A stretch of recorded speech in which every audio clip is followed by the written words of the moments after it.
हाँ जी, नमस्कार दोस्तों। स्वागत है आप सभी का आपके अपने YouTube चैनल RWS क्लासेस पर। साथियों, आप सभी को खुशखबरी तो मिल ही गई होगी। पटवार भर्ती की जो तैयारी कर रहे थे, एग्ज़ाम आपकी 11 मई को होने वाली थी, लेकिन वो हो गई है पोस्टपोन और आपको मिल गया है समय अब 2 गुना। तो जुड़ जाइए तैयारी में अच्छे से। तैयारी को बंद मत करना कि सर अब तो एग्ज़ाम पोस्टपोन होगी, अब तो आराम से पढ़ेंगे। इसी कारण आप रेस से पीछे हो जाओगे। अब आपको पहले अगर आप 10 घंटे पढ़ रहे थे तो अब आपको 12 घंटे का समय देना होगा, क्योंकि अब आपका कंपटीशन बढ़ने वाला है और आपकी एग्ज़ाम होगी। वैसे आलोक राज जी ने अगस्त और सितंबर का मंथ बताया है, लेकिन मेरा अनुमान कहता है कि जुलाई के मंथ में आपकी जुलाई के लास्ट जो टाइम रहेगा, सप्ताह रहेगा, उसमें आपकी पटवार की एग्ज़ाम होने जाएगी। तो एग्ज़ाम आपकी जब भी होगी आपके लिए हम कंटेंट देते रहेंगे, चिंता ना करें। और बहुत ही बढ़िया आपके पदों में भी वृद्धि कर दी गई है, तो सब कुछ ठीक है। अब जो नए बच्चे आएंगे जिन्होंने फॉर्म नहीं भरा, वो भी फॉर्म भर पाएंगे, तो कंपटीशन तो बढ़ेगा और आपको उसके लिए मेहनत डबल करनी होगी। और मेहनत मैं आपके साथ खड़ा हूँ, आपके साथ आपका बड़ा भाई, आपका छोटा भाई बनकर, और आपको जितना हो सकेगा अच्छी क्लास से अच्छा कंटेंट उपलब्ध करवाता रहूँगा, जिनसे आपके सीधे सीधे एग्ज़ाम में प्रश्न देखने को मिलेंगे। ठीक है, चलिए तो आज क्या टॉपिक लेकर आए हैं सर? मैंने आपको पिछली क्लास में भी शायद बता दिया और एक शॉर्ट्स के माध्यम से भी बताया था कि हस्तकलाओं की क्लास में आपके लिए लेकर आ रहा हूँ।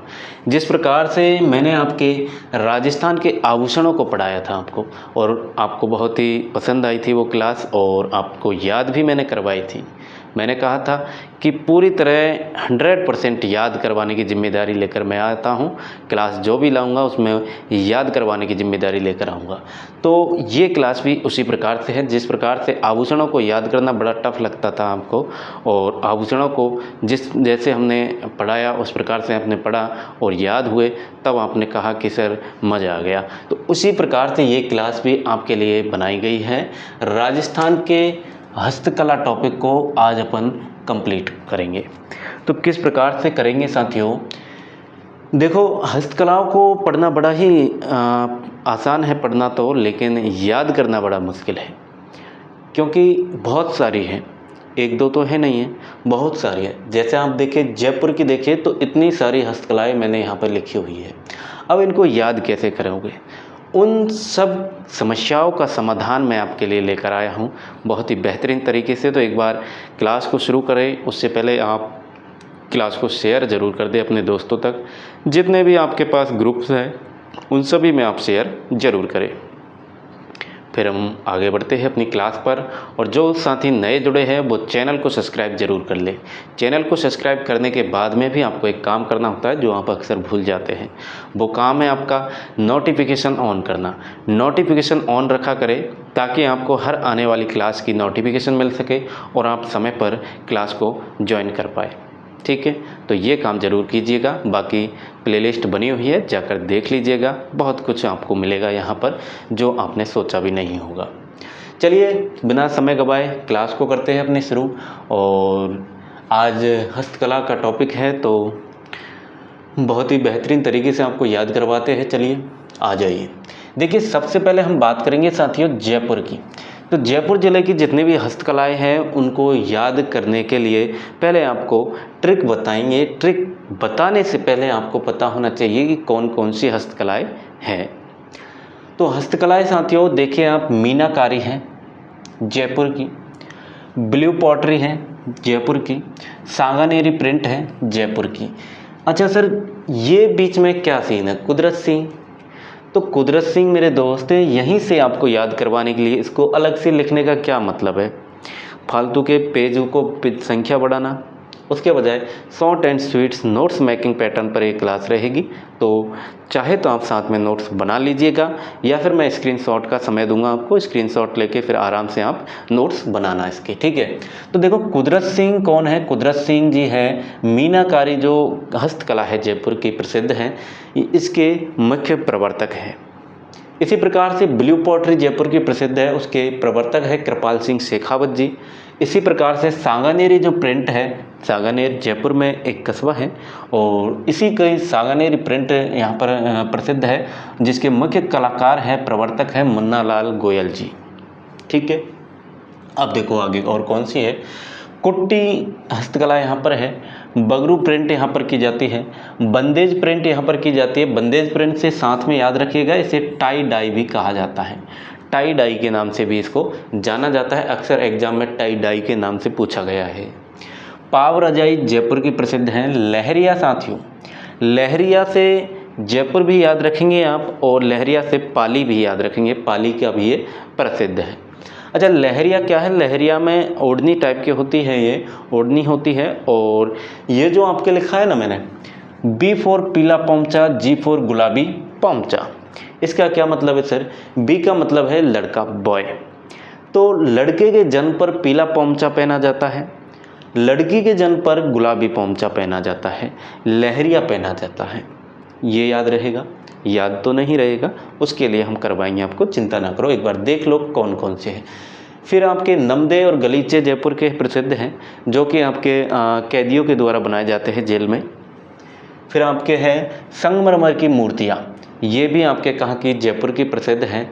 और अर्जुन लाल प्रजापत इसके मुख्य प्रवर्तक हैं, मुख्य कलाकार हैं, जो कि पद्मश्री से सम्मानित किए गए हैं। इसी अर्जुन लाल प्रजापत से आप याद रखेंगे एक शब्द कि इन्हें क्या कहा जाता है? इन्हें पत्थरों का चितेरा कहा जाता है, चितेरा कहा जाता है। ठीक है, और जरी का कार्य भी कहाँ पर किया जाता है? ये आपके जयपुर की हस्तकला है। ठीक है, अब इतनी सारी हो गई सर, इनको याद कैसे करेंगे? तो मैं हूं ना मेरे दोस्त, आ जाओ। ट्रिक देखो, सबसे बढ़िया ट्रिक, और ट्रिक ही नहीं, ये एक कहानी है। ये कहानी है 4 दोस्तों की, जो आपको समझनी होगी। एक बार सुनिए, देखिए, फिर मैं आपको बताता हूँ। जयपुर से आप समझ सकते हैं कि जयपुर की हस्तकला हम पढ़ रहे हैं। जयपुर के कुदरत मीना और कृपाल पॉटरी, व सांगानेर के मुन्ना तथा कुट्टी ने, तो यानी कि जयपुर के 4 लड़के होते हैं, 4 दोस्त होते हैं। कौन कौन? एक है आपके कुदरत मीना जी, दूसरे आपके कृपाल पॉटरी जी, और सांगानेर के मुन्ना जी और कुट्टी। ये 4 दोस्त होते हैं और ये गर्मियों का समय होता है, तो ये साथियों कहाँ जाते हैं? ये जाते हैं घूमने के लिए। बगरू बांध है, एक बगरू बांध है, वहाँ पर जाते हैं घूमने के लिए। तो घूमने के लिए एक बगरू बांध पर पहुंच जाते हैं साथियों। अब बगरू बांध पर पहुंचकर ये क्या करते हैं? पाँव लहरा देते हैं। पाँव कैसे लहरा देते हैं? बगरू जो बांध है, डैम है, उस पर ये बैठ जाते हैं, क्योंकि वहाँ पर ठंडी ठंडी हवा चल रही है, नीचे से पानी पैरों को टच कर रहा है। आपने देखा होगा, अपन जैसे कोई झरना है तो अपन पैरों को पानी में डालकर वो बैठ जाते हैं और पैरों को लहराते रहते हैं। इसी प्रकार से ये 4 दोस्त अपने पैरों को लहराते हुए उस बांध पर बैठ जाते हैं। अब लहराते हैं तो साथियों क्या होता है, मिस्टेक से ये जो कुट्टी है ये सबका संतुलन बिगाड़ देता है, और संतुलन बिगाड़ देता है तो साथियों ये क्या होते हैं? ये तो नमदी में गिर जाते हैं। तो नमदी में गिर गए, यानी कि संतुलन खराब होने से चारों के चारों दोस्त, कुदरत मीना, कृपाल पॉटरी, सांगानेर का मुन्ना और कुट्टी, चारों नदी में गिर जाते हैं। जो बगरू बांध पर गए थे तो बांध में पानी में गिर जाते हैं। तो उसी वक्त वहाँ पर एक होता है इंसान, कौन? अर्जुन, वहीं का रहने वाला था, बगरू बांध के पास का ही। तो वो घूम रहा था, तो वो देखता है कि 4 लड़के जो है अभी अभी बांध पर बैठे हुए थे और वो नदी में गिर गए हैं। तो उनको बचाने के लिए वो क्या कर सकता है? उनको बचाने के लिए अर्जुन के पास होता है एक तो अर्जुन क्या है? कसीदाकारी का कार्य करता है। कसीदाकारी समझते हो आप? कसीदाकारी मतलब कपड़ों पर निम्न तरीके से कई प्रकार के धागों से मंडाई की जाती है, कढ़ाई की जाती है। तो उसी प्रकार का ये दर्जी टाइप का होता है, ये मान लीजिए आप। और इसके पास होती है जरी। जरी क्या होती है सर? जरी से बांधकर फेंका, यानी कि एक बार इसको देखिए, अर्जुन ने संगमरमर का पत्थर जरी से बांधकर फेंका। यानी जैसे ही अर्जुन ने इनको देखा कि नदी में गिर गए, तो अर्जुन के पास थी जरी। जरी होती है धागा, एक चमकीला टाइप का धागा होता है जो कपड़ों पर मंडाई के काम में आता है। तो जरी का धागा इसके पास होता है, तो ये जरी से एक वहीं पर संगमरमर का एक पत्थर पड़ा हुआ था, तो उस पत्थर को उठाता है और जरी में बांध लेता है उस धागे में, और उस धागे को बांधकर इनकी तरफ फेंक देता है। किन की तरफ? कि आपके कुदरत मीना, कृपाल पोट्री, मुन्ना और कुट्टी, इनकी तरफ कि भाई आप जो है इस जरी को पकड़कर आप नदी से बाहर आ जाओ, और उन्हें फिर बचा भी लेता है। तो इस प्रकार से अर्जुन इन चारों दोस्तों की जान बचाता है, पानी में से निकालता है इनको बाहर। अब इससे क्या समझे? क्या इतनी देर से कुछ समझ आया? एक कहानी मैंने आपको सुनाई 4 दोस्तों की, और वो क्या घूमने जाते हैं, एक बांध पर जाते हैं, वहाँ पर वो नदी में गिर जाते हैं। तभी उन्हें एक अर्जुन नाम का व्यक्ति देखता है, और उन्हें अर्जुन जरी से बांधकर एक संगमरमर का पत्थर फेंकता है और उन्हें बचा लेता है। ये कहानी का पूरा सारांश है। अब सर इससे कैसे याद होगा ये बताओ मुझे। तो इससे याद होगा, आप देखो, ये आपने देख लिया, ट्रिक आपने देख ली, कहानी आपने सुन ली। अब देखो जयपुर से क्या याद रखोगे ट्रिक का। अब देखो जयपुर से आप याद रखेंगे कि सर हम पढ़ रहे हैं जयपुर की हस्तकला। अब देखो शब्द आता है कुदरत और मीना, इन दोनों को तोड़ दो, इन दोनों को तोड़ दो। मीना से क्या याद रखेंगे? मीना से आपने पढ़ी थी क्या? मीनाकारी हस्तकला। मीना से मीनाकारी हस्तकला याद आ जाएगी ना एग्जाम में? बिल्कुल सर। अच्छा कुदरत, तो कुदरत से तो साथियों आपका कुदरत सिंह शेखावत सीधा सीधा बन रहा है कि नहीं? कुदरत सिंह शेखावत बन रहा है, तो कुदरत से कुदरत सिंह शेखावत आपका बन रहा है। यानी कि मीनाकारी हस्तकला के कौन है? कुदरत सिंह। प्रवर्तक है मुख्य। दोनों शब्द काम आ गए, ठीक है सर। और कृपाल पोट्री, और कृपाल पोट्री, इनको भी तोड़ लीजिए सर। कैसे तोड़ोगे? पॉटरी, पॉटरी से याद रखेंगे blue pottery. Blue pottery, blue pottery कहाँ की प्रसिद्ध है? आपके जयपुर की प्रसिद्ध है। ब्लैक पॉटरी कहाँ की? तो आपके कोटा की है, वो आगे आएगी, उसकी भी ट्रिक बना रखी है, चिंता ना करो।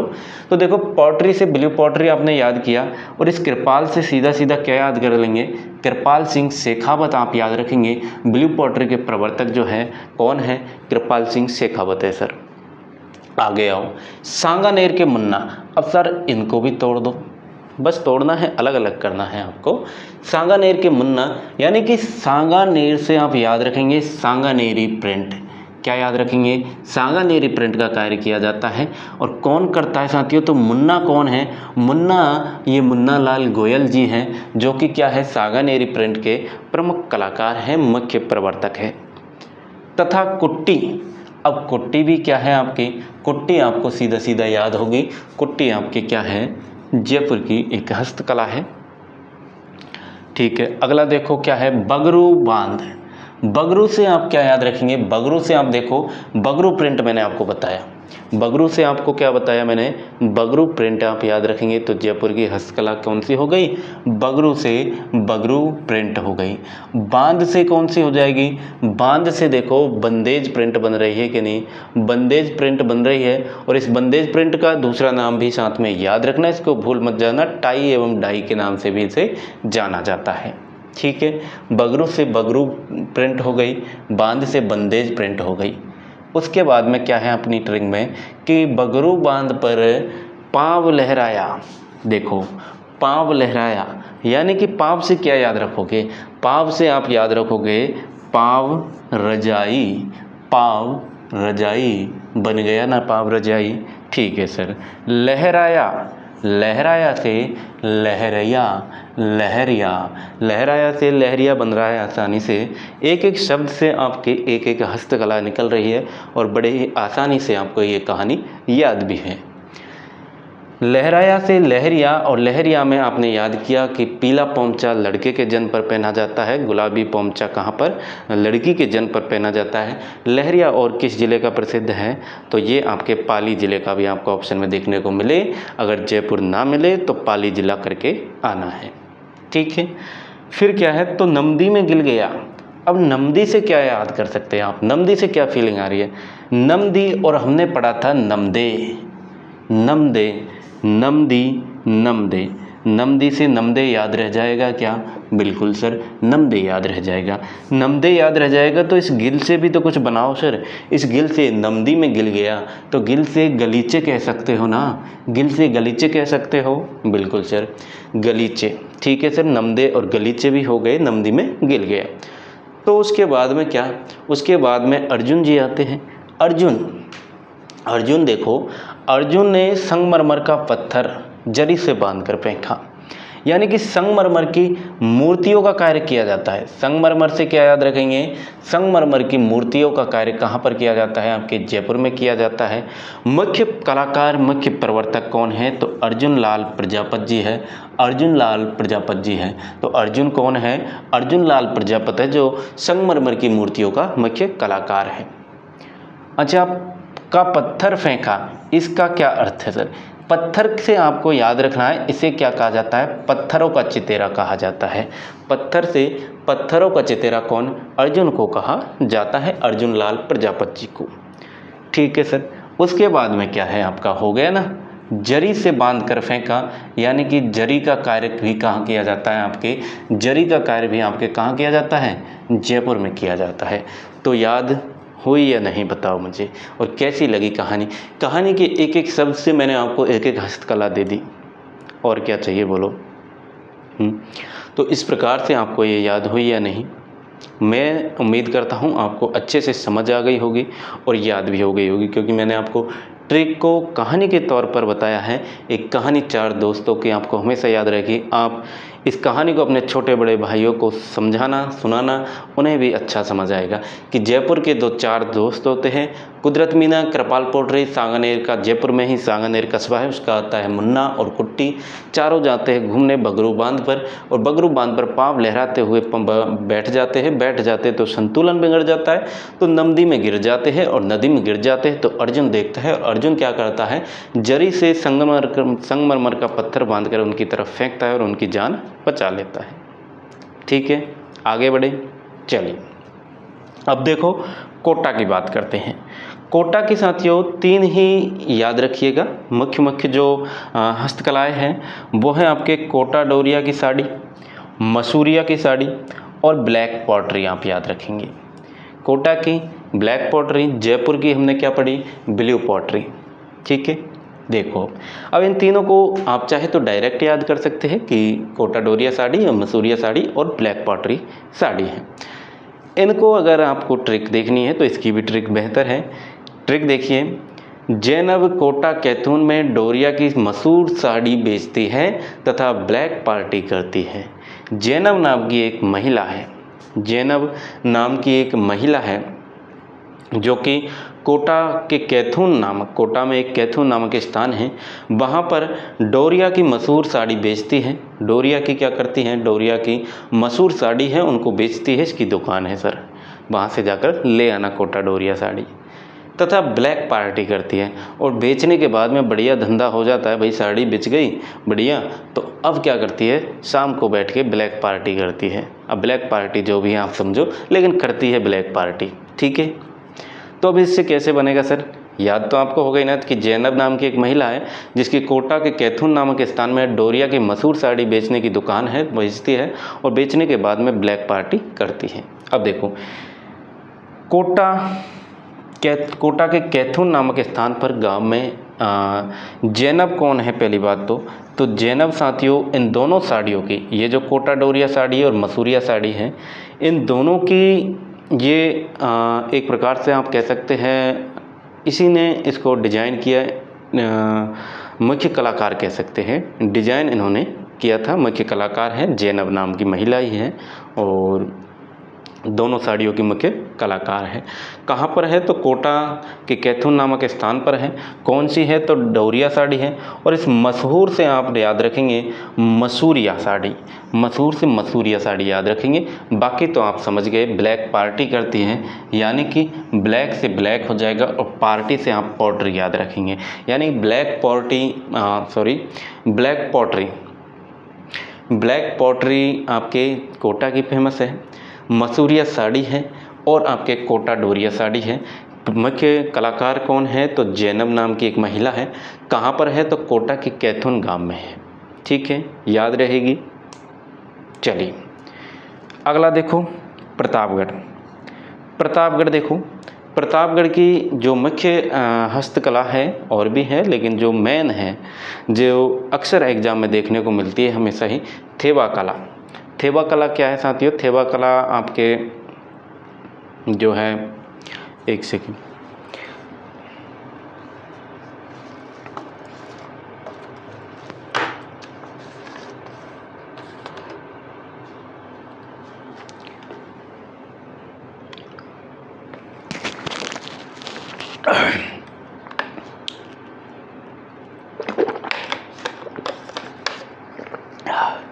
गला बैठ जाता है बोलते बोलते।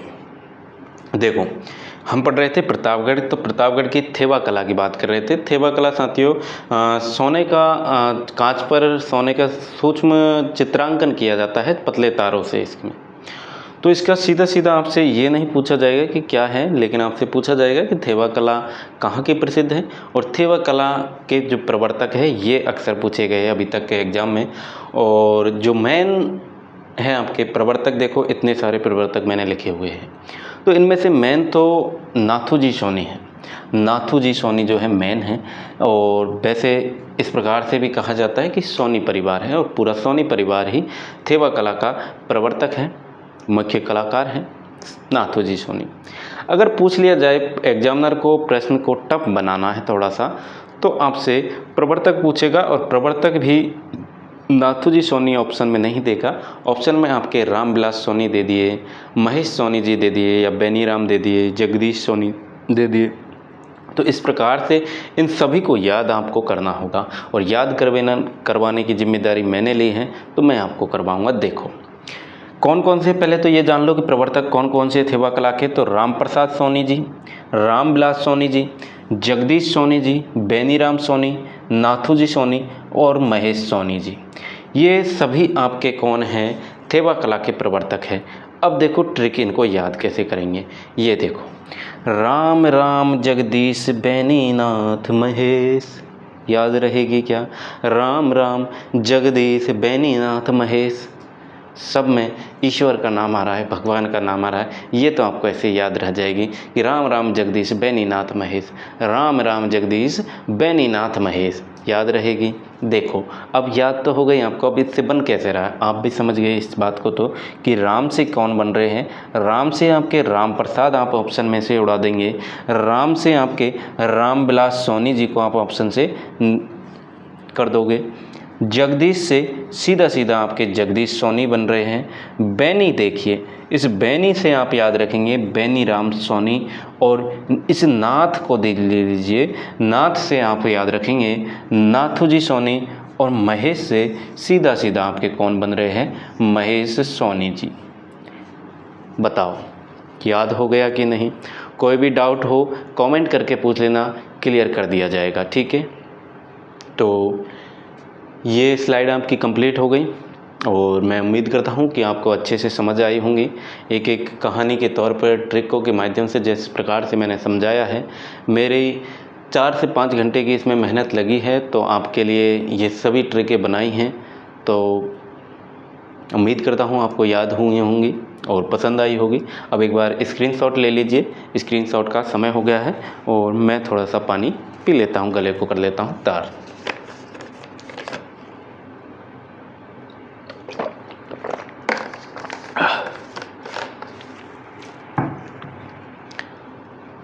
ले लिया स्क्रीनशॉट। चलिए अब मैं आपको लेकर चलता हूँ अगली स्लाइड पर। तो वीडियो को थोड़ा विराम देंगे, और फिर से इसी प्रकार से अगली स्लाइड लिखनी होगी मुझे, और फिर आपको समझाना होगा। चलिए तो पूछ करके, और फिर आपका समय बचाने के लिए ये सब करना होता है। बाकी साथ साथ लिखने में ज़्यादा समय व्यर्थ होता है, लेकिन अगर कंटेंट इस प्रकार से आपको दिया जाए तो आप जल्दी उसको कवर करेंगे, ठीक है। चलिए हाँ जी, अगला है आपका, देखिए दौसा, जोधपुर और नागौर। दौसा, जोधपुर और नागौर, इन तीनों ज़िलों को एक साथ देखना है आपको। देखिए इन तीनों में दरिया बनाई जाती है। दौसा का लवाण गांव अपनी कलात्मक दरियों के लिए प्रसिद्ध है। जोधपुर का सालावास गांव दरिया बनाई जाती है। नागौर का टांकला का जो स्थान है दरी उद्योग के लिए प्रसिद्ध है। टांकला का दरी उद्योग, नागौर में टांकला स्थान है और वहाँ का दरी उद्योग प्रसिद्ध है। जोधपुर का सालावास गांव में दरिया बनाई जाती है। दौसा के लवाण गांव में कलात्मक दरिया बनाई जाती है, एक प्रकार से अच्छी दरिया बनाई जाती है। तो तीनों ही ज़िलों में दरिया बनाने का उद्योग है और जो प्रसिद्ध है तीनों ही अपनी अपनी जगह पर। तो अब तीनों को याद कैसे करोगे सर? तो इन तीनों के लिए भी आपके रामबाण ट्रिक है। इधर देखो, दौसा का लवाण, जोधपुर का साला और नागौर के टकलों का दिल दरिया है। क्या है ट्रिक? एक बार ध्यान से देखो, दौसा का लवाण है, जोधपुर का साला है और नागौर का टकला है। दौसा का लवाण, जोधपुर के साला और नागौर के टकलों का दिल कैसा है? दरिया है। दिल समंदर है, दरिया है, बड़ा दिल है इनका। तो इस प्रकार से आप याद रख सकते हैं कि दौसा का लवाण, जोधपुर का साला और आपके नागौर का टकलों का दिल, नागौर के जो टकले होते हैं उनका दिल दरिया होता है। कोई बुरा ना मानना मेरे दोस्त, ये बस याद करने की एक ट्रिक बनाई है, इसमें दिल पे मत लगाना कोई बात को, ठीक है। जैसे कोई नागौर का है या जोधपुर का है, दौसा का है, तो बुरा मानने की ज़रूरत नहीं है। ये बस एक याद करने की ट्रिक है, ठीक है। तो दौसा का लवाण, इससे क्या याद हुआ आपके कि दौसा के लवाण गांव में क्या बनाई जाती है सर? दरिया बनाई जाती है, क्योंकि दिल कैसा है? दरिया है। जोधपुर का साला यानी कि जोधपुर का सालावास गांव में क्या बनाई जाती है? दिल दरिया है, यानी कि दरिया बनाई जाती है। नागौर के टकलों का दिल दरिया है, यानी कि नागौर के टकलों से याद रखेंगे टांकला। इन टकलों से क्या याद रखेंगे? टकलों से आपको याद रखना है टांकला। टांकला नामक स्थान पर दरी उद्योग यहाँ का प्रसिद्ध है। तो तीनों पॉइंटों से आपको याद हो जाएगा। दौसा के लवाण गांव दरिया बनाई जाती है, जोधपुर का सालावास गांव, जोधपुर का साला दिल दरिया, नागौर के टकलों का दिल दरिया यानी कि नागौर के टांकला जो है दरी उद्योग प्रसिद्ध है, ठीक है। ये बड़ी आसानी से याद हो गया मेरे हिसाब से। तो चलो फिर अगला है चित्तौड़गढ़। चित्तौड़गढ़ के देखो, चित्तौड़गढ़ में जाजम प्रिंट, बेवाण से याद रखिएगा, बेवाण को मिनिएचर वुड टेम्पल कहा जाता है, यानी कि लकड़ी की कलात्मक जो है एक इस प्रकार से काष्ठ कला बनाई जाती है कि वो उसको टेम्पल का रूप दिया जाता है, मंदिर का रूप दिया जाता है, इसीलिए इसे बेवाण को मिनिएचर वुड टेम्पल नाम दिया गया है। आजम प्रिंट, कावड़ और दाबू प्रिंट सर, ये सभी आपके कहाँ की है? चित्तौड़गढ़ की हस्तकलाएँ हैं। जाजम, बेवाण जिसे कहा जाता है miniature would temple, Azam print, कावड़ और दाबू प्रिंट। अब इन सबको याद करने के लिए एक सीधी सिंपल आसान भाषा में ट्रिक है आपके सामने। देखो, जा बे आजम कावड़ दाब दे मांगी की। क्या है ट्रिक? जा बे आजम कावड़ दाब दे मांगी की। जा बे आजम कावड़ दाब दे मांगी की। एक आजम नाम का बच्चा है या जो भी है लड़का है, उससे कहा जा रहा है कि जा बे आजम कावड़ जो है मांगी की कावड़ है उसको दाब दे।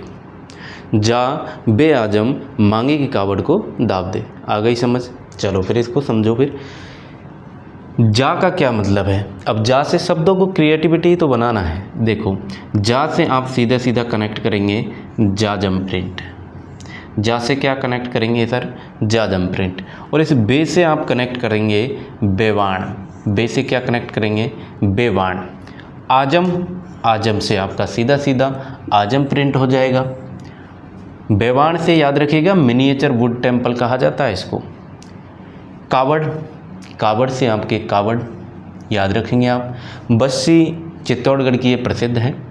दाब से याद रखेंगे, दाब से सीधा सीधा आपके क्या बन रहा है? दाबू प्रिंट बन रहा है। अब सर ये जो मांगी कौन है? ये मांगी कौन है? तो मांगी का भी यहाँ पर महत्वपूर्ण योगदान है साथियों।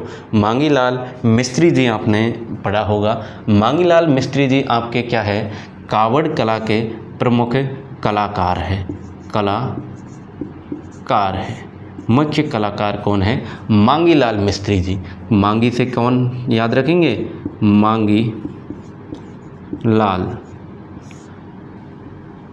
लाल जी। ठीक है, तो मांगी लाल जी आप याद रखेंगे, कावड़ कला के मुख्य कलाकार हैं। चित्तौड़गढ़ की याद हुई या नहीं? जाजम, बेबाण, आजम, कावड़, दाबू। जाबे आजम कावड़ दाब दे मांगी की, हो गई। चलो फिर अब देखो डूंगरपुर का। देखो डूंगरपुर के आपके दो जो मेन कलाएँ हैं, एक तो आपके रमकड़ा उद्योग हैं, दूसरा आपके तीर कमान है। यहाँ के तीर कमान यहाँ पर बनाए जाते हैं और एक रमकड़ा उद्योग यहाँ पर प्रसिद्ध है। तो अब चाहे तो आप इनको सीधा याद कर लीजिए, और अगर सीधा नहीं करना है तो यहाँ पर ट्रिकों का भंडारा आपको देखने को मिलेगा, और बड़ी ही आसान ट्रिक है आपके सामने। देखो, राम जी के तीर कमान कहाँ पर है? डूंगर में है। राम जी के तीर कमान डूंगर में है। देखिए, राम जी हैं, भगवान राम जी, उनके तीर कमान कहाँ पर रखे हुए हैं? डूंगर। डूंगर मतलब पहाड़ में रखे हुए हैं, डूंगर में है। तो राम जी के तीर कमान कहाँ हैं? डूंगर में। तो अब आप इससे कैसे कनेक्ट करोगे? तो सीधा सीधा हो रहा है कि राम जी, देखो तो राम से रमकड़ा उद्योग नहीं बनेगा क्या? सर बन जाएगा, बिल्कुल कनेक्ट हो जाएगा। फिर तीर कमान का तो कोई दिक्कत ही नहीं है, तीर कमान से सीधा सीधा तीर कमान, और इस डूंगर से आप सीधा सीधा क्या कर लेंगे? ये रहा आपका डूंगरपुर जिले की हम हस्तकला पढ़ रहे हैं। ठीक है, हो गया याद। चलो फिर जालौर की तरफ बढ़ा देता हूँ आपको। जालौर के जो मुख्य है कार्य है हस्तकला के तौर पर, तो खेसले का कार्य यहाँ पर किया जाता है। खेसले का कार्य किया जाता है, कहाँ पर किया जाता है साथियों? तो ये किया जाता है जालौर में, एक लेटा नामक स्थान है, वहाँ पर किया जाता है। तो उसी को आप ट्रिक के माध्यम से ऐसे याद रखें कि जालौर कहाँ पर लेटा? जालौर लेटा खेसले पर। जालौर लेटा खेसले पर। जालौर कहाँ लेटा? खेसले पर, यानी जालौर के लेटा नामक स्थान पर खेसले का कार्य किया जाता है। ठीक है, चलो अगला देखो, बाड़मेर बालोतरा। बाड़मेर बालोतरा दोनों की आप एक साथ पढ़ सकते हैं क्योंकि अभी अलग हुए हैं। ठीक है, तो दोनों में ही ये चलन है। जो हस्तकलाएँ हैं वो बाड़मेर में भी है और बालोतरा में भी है।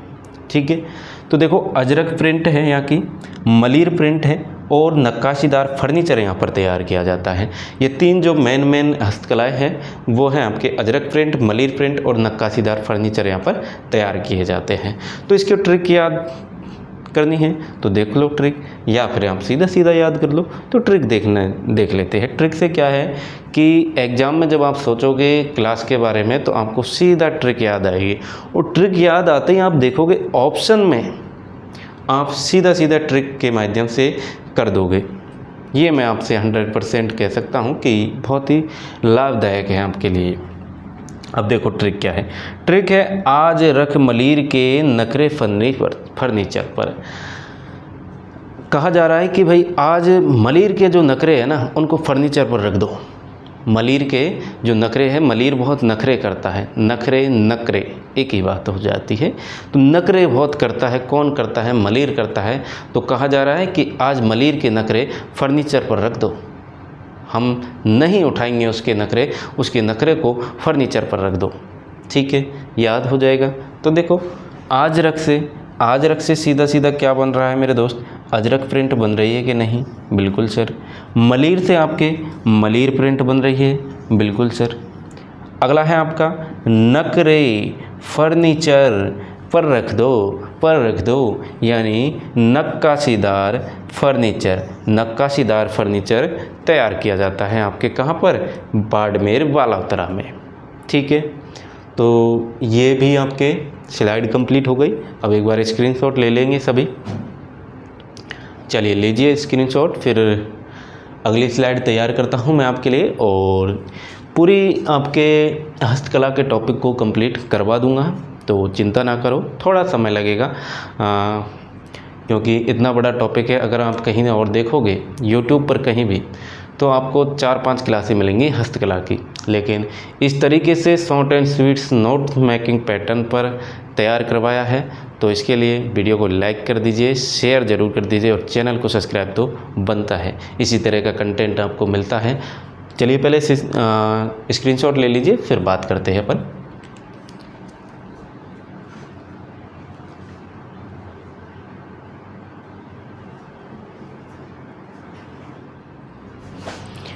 तो ले लिया स्लाइड का स्क्रीनशॉट आपने। अब देखो अगली स्लाइड, और इस स्लाइड में ही आपकी ये क्लास कंप्लीट होती है, क्योंकि हस्तकलाओं से कोई भी चीज़ हमने छोड़ी नहीं है, सभी को ले लिया है, इसीलिए इतनी बड़ी टाइम लगा है। लेकिन अगर आप देखेंगे, किसी से कंपेयर करेंगे, तो आपको क्लास छोटी ही नज़र आएगी, क्योंकि इसमें कंटेंट पूरा लिया है, लेकिन उसको शॉर्ट एंड स्वीट तरीके से आपके सामने पेश किया गया है, इसलिए आपको ये क्लास छोटी नज़र आएगी। फिर चलिए तो देखिए, पहला है आपका क्या, जोधपुर, यानी कि 10 पॉइंट हमने पढ़ लिए थे ना, 10 लिए, तो 11वां है आपका जोधपुर। अब जोधपुर में सर कौन कौन से हैं, तो जोधपुर की हस्तकला में आप देखेंगे चुनरी जोधपुर की प्रसिद्ध है, बादले जोधपुर की प्रसिद्ध है, और जस्ते की मूर्तियाँ जोधपुर की प्रसिद्ध है। तो इसको तीनों को या तो सीधा सीधा याद रखें, या फिर ट्रिक के माध्यम से आप याद रखेंगे। बादले क्या है साथियों, ये ज़रूर याद रखिएगा, इम्पोर्टेंट है, बार बार पूछा गया है, और बहुत ही सिंपल प्रश्न है, जिसको याद करना आसान है, लेकिन फिर भी कुछ बच्चे इसको गलत करके आ जाते हैं। ये एक पानी भरने का बर्तन होता है जोधपुर का, और जो कि जिंक से निर्मित होता है, जिस पर या तो कपड़े की परत चढ़ाई जाती है, या फिर उस पर चमड़े की परत चढ़ा दी जाती है। इस प्रकार का बर्तन पानी भरने का कार्य आता है बादल आपका। तो सर इनको याद कैसे करें तीनों को, तो तीनों को तो याद करना वैसे भी आसान है, लेकिन फिर भी आपके लिए हर एक के लिए ट्रिक मैंने बनाई है। देखो, चूंदड़ी जोधा की लाओ, बदले में जस्ट मूर्ति दे आओ। क्या है ट्रिक, देखो, चूंदड़ी जोधा की लाओ, बदले में जस्ट मूर्ति दे आओ, यानी कि जोधा की चूंदड़ी चाहिए मुझे, और बदले में आप मूर्ति दे आओ। बस मूर्ति दे आओ, जस्ट मूर्ति देकर आनी है, और चूंदड़ी जोधा की लेकर आनी है। ठीक है, चूंदड़ी जोधा की लाओ, बदले में जस्ट मूर्ति दे आओ। याद हो जाएगी बिल्कुल सर, चूंदड़ी जोधा की लानी है और बदले में जस्ट मूर्ति दे आनी है। ठीक है, तो इससे कैसे बनेगा, देखो, चूंदड़ी से सीधा सीधा आपके जोधपुर की चूंदड़ी प्रसिद्ध है, कनेक्ट हो रहा है। जोधा से आपके जोधपुर कनेक्ट हो रहा है, तो यानी कि जोधपुर की हस्तकला हम पढ़ रहे हैं। जोधा की लाओ और बदले से आप बादले बना देंगे ना, बदले से क्या बना देंगे, बादला बना देंगे। जस्ट मूर्ति, यानी कि जस्ते की मूर्तियाँ यहाँ पर मिलती हैं। जस्ट मूर्ति का क्या मतलब हुआ, जोधपुर में आपके जस्ते की मूर्तियाँ बनाई जाती हैं। ठीक है, याद रहेगा। चलिए अगला देखो, अगला है आपका टोंक जिला। टोंक जिला आपके बीड़ी उद्योग के लिए प्रसिद्ध है, और इससे एक ही इम्पोर्टेंट जो हस्तकला है वो बीड़ी की है। तो अब या तो आप सीधा याद रखेंगे, बिल्कुल याद रखेंगे सर बीड़ी उद्योग टोंक में हो गया, लेकिन फिर भी कुछ बच्चे कहेंगे कि सर इसकी भी ट्रिक बनाओ, तो इसकी भी ट्रिक आपके लिए दे दी है, बड़ी शानदार प्यारी। जो बीड़ी पीते होंगे आप में से कौन कौन बीड़ी पीता है बताओ? जो बीड़ी पीते हैं उनके लिए है कि बीड़ी पियो शौक से, बीड़ी पियो शौक से। लेकिन मैं तो नहीं कहता कि पियो तो आप, लेकिन अगर पीते हो तो शौक से पियो, यानी कि आपका एक प्रश्न यहाँ से क्लियर होता है। बीड़ी पीते हो शौक से, यानी कि शौक से क्या याद रखोगे, इस शौक को क्या बना दोगे, इस शौक को टोंक बनाने में क्या टाइम लगेगा मेरे दोस्त? कुछ नहीं लगेगा ना। शौक से टोंक से, बीड़ी पियो टोंक से, या कहो बीड़ी पियो शौक से। शौक में पीते, हम कोई नशा नहीं करते, कुछ बच्चे ऐसा भी बोलेंगे। ठीक है, तो बीड़ी पियो शौक से वैसे गलत बात है, मत पिया करो। ठीक है, तो ये हो गया आपको याद। अब देखो अगला पॉइंट है जयपुर, सीकर, हिंडौन और करौली। अब इन 4 जिलों को लेकर चलते हैं हम। इन चारों जिलों में लाख का काम किया जाता है सर, लाख का काम। ये जो आप देखते होंगे आपके घर परिवार में लाख की चूड़ियाँ पहनते हैं, तो वो कार्य यहाँ पर किया जाता है आपके जयपुर, सीकर, हिंडौन और करौली में लाख का कार्य किया जाता है सर। अब सर इनको याद करने की भी ट्रिक बनाई है क्या? बिल्कुल बनाई है। देखो एक आसान सी और थोड़ी सी समझने की ज़रूरत है इस ट्रिक को कि हिंडौन, करौली व सीकर के बच्चे जयपुर में लाखों में खेलते हैं। जब इन छोटे ज़िलों के बच्चे बड़े सिटी जयपुर में आते हैं तो वो ऐसी जगह पहुंच जाते हैं जहां लाखों में खेलते हैं। या फिर आप कहें कि एक फ्रेंड सर्कल मिलना ज़रूरी है। अगर कोई पहली बार बच्चा आ रहा है जयपुर में तो उसको एक अच्छा संस्कारी फ्रेंड सर्कल मिले तो उसकी बल्ले बल्ले है, भविष्य बन जाएगा, वरना फिर वो लाखों में खेलेगा। जैसे कि मान लीजिए कोई 3 बच्चे हैं, हिंडौन का, करौली का और सीकर का, तीनों बच्चे आते हैं, तीनों की दोस्ती होती है। फिर सीकर का एक बच्चा है जो ड्रीम 11 आजकल जो ज़्यादा चल रहा है, आप सभी टीम बनाते होंगे उस पर, तो लाख रुपए वो जीत जाता है। 150 रुपये की टीम बनती होगी तो लाख रुपए वो जीत जाता है। अब जीत जाता है तो इन दो हिंडौन और करौली के जो बच्चे हैं इनको लालच आता है कि हम भी इसी की तरह लखपति बन जाते हैं, और उसी लालच में ये दोनों कर्जदार हो जाते हैं और लाख लाख रुपए उन पे कर्ज हो जाता है। यानी कि जीतने वाला बच्चा भी लाखों में खेल रहा है और हारने वाले बच्चे भी क्या कर रहे हैं, लाखों में खेल रहे हैं। इसलिए याद रखेंगे क्या, हिंडौन, करौली और सीकर के बच्चे जब जयपुर आते हैं तो लाखों में खेलते हैं। हिंडौन, करौली व सीकर के बच्चे जब जयपुर आते हैं तो लाखों में खेलते हैं। तो क्या होता है, यहाँ पर लाख का काम किया जाता है। ठीक है, चलिए आ जाइए सिरोही की बात करते हैं।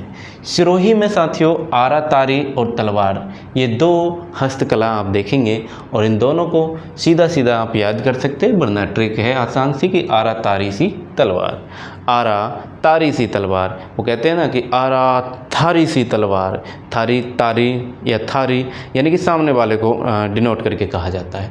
तो आरा तारी सी तलवार, तो आरा तारी से क्या बन जाएगा आपका, सीधा सीधा आरा तारी बन रहा है, इसी से आपका सिरोही बन रहा है और तलवार से आपका तलवार बन रहा है। सिंपल सी बात है। ठीक है, चलो बीकानेर चलो। बीकानेर के साथियों उस्ता कला जो कि महत्वपूर्ण है और पूछी गई है एग्जाम में बार बार। उस्ता कला आपके ऊँट की खाल पर स्वर्ण मीनाकारी और मोमबत्ती का कार्य किया जाता है। उस्ता कला में ऊँट की खाल पर बालों की इस प्रकार से कटिंग की जाती है ऊँट के कि उन पर कलाकारी चित्र बना दिए जाते हैं। तो वो काम उस्ता कला के द्वारा किया जाता है। वो काम में जो महारत हासिल है आपके हिसामुद्दीन उस्ता जी को, जो कि मुख्य कलाकार है उस्ता कला के, हिसामुद्दीन उस्ता मुख्य कलाकार याद रखना है। ठीक है, इम्पोर्टेंट है ये। अगला देखो, जैसलमेर में साथियों मिरर वर्क किया जाता है, शेखावटी में पैच वर्क किया जाता है, सीधा सीधा याद रखेंगे। और सीकर में आपके खंडेला यानी कि सीकर के खंडेला नामक में खंडेला में गोटा किनारी का कार्य वर्क किया जाता है। किसका वर्क किया जाता है, गोटा किनारी का वर्क सीकर में किया जाता है। बात करें राजसमंद की, तो राजसमंद में तारकसी के गहने बनाए जाते हैं। एक आपके टेराकोटा जो कि प्रसिद्ध है और एग्जाम में बार बार पूछी गई है, तो याद रखेंगे इन दोनों को राजसमंद से संबंधित है कि एक तो तारकसी के गहने बनाने की हस्तकला है जो कि चांदी के पतले तारों के आभूषण यहाँ पर बनाए जाते हैं, तारकसी के गहने उनको कहा जाता है। टेराकोटा मोलेला गांव की प्रसिद्ध है, राजसमंद में स्थित है मोलेला गांव। और ये याद रखेंगे आप, मोहनलाल कुमावत जी है। ये कौन है, ये है मोहनलाल कुमावत जी जो कि टेराकोटा के प्रसिद्ध मुख्य कलाकार है।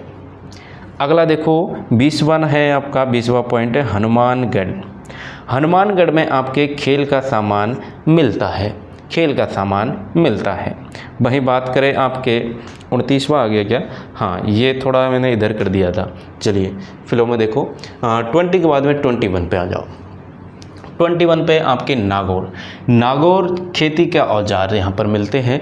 वैसे भी आपको पता है नागौर को धातु नगरी के नाम से जाना जाता है, औजारों की नगरी के नाम से जाना जाता है। अब देखो अलवर में कागजी बर्तन की हस्तकला है। वहीं दौसा के सिकंदरा तहसील में आपके पत्थर की मूर्तियाँ बनाई जाती है, पत्थर की मूर्तियाँ बनाई जाती हैं। और पत्थर का चित्तरा मैंने क्या बताया था आपको याद है क्या, हाँ पत्थर का चित्तरा मैंने बताया था आपको, कौन कमेंट करके बताओ, मैंने आपको इसको बता दिया है, अच्छे से समझाया था शुरुआत में ही। ठीक है, चलो अगला देखो 24वां पॉइंट है भीनमाल, बड़गांव और जालौर। भीनमाल, बड़गांव और जालौर की मोजड़ी का कार्य यहाँ पर किया जाता है। हिंडौन सिटी में आपके स्लेट का उद्योग है, स्लेट बनाने का, यानी कि आपने बचपन में जब पहली दूसरी क्लास में पढ़ते होंगे तब आपने स्लेट का उपयोग किया होगा। आजकल तो रजिस्टर कॉपी वगैरह ज़्यादा आ गई, पहले स्लेट का ही ज़्यादातर स्लेट और चौक का प्रयोग किया जाता था। पाली की देखिए, पाली में साथियों, पाली के फालना नामक एक स्थान है एक, वहाँ पर छाता बनाने का कार्य किया जाता है। जयपुर अलवर में कोफ्तागिरी का कार्य भी किया जाता है, तो जयपुर अलवर से कोफ्तागिरी भी याद रखिएगा, कोफ्तागिरी जयपुर अलवर। नाथद्वारा से याद रखेंगे, पिछवाई कला यहाँ की प्रसिद्ध है और इम्पोर्टेंट है, याद रखना इसको, ठीक है। नाथद्वारा की क्या है, पिछवाई कला प्रसिद्ध है। अगला देखो, मशक एक शब्द है साथियों, और ये पूछा जाता है कि मशक क्या है। तो मशक साथियों पानी भरने की चमड़े की थैली होती है, उसको कहा जाता है मशक। वही बात करें, 30वां पॉइंट है आपका तहनीसा। तहनीसा साथियों उदयपुर और अलवर के जो सीकलीगर जाति के लोग हैं वो इसको कार्य में पारंगत है, इस कार्य को करते हैं, तहनीसा का कार्य, ठीक है। तो एक बार स्क्रीनशॉट ले लीजिए।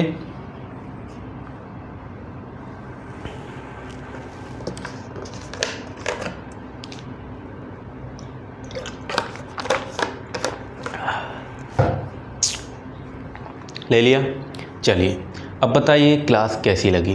क्लास आपकी पूरी राजस्थान की हस्तकला कंप्लीट हो गई है, और जितने जो एग्ज़ाम ओरिएंटेड फैक्ट बनने थे इससे, उन सभी को मैंने यहाँ पर कवर कर दिया है आपके। इससे बाहर कोई भी प्रश्न आपका नहीं जाएगा, चाहे आप 4th ग्रेड के लिए पढ़े, पटवार के लिए पढ़े या बीडीओ के लिए पढ़े, किसी भी वैकेंसी में आपके देख लीजिएगा यहाँ से प्रश्न बनने के रहेगा, ठीक है। और बाहर जाएगा तो आपके हर किसी के लिए वो बाहर होगा प्रश्न, ठीक है।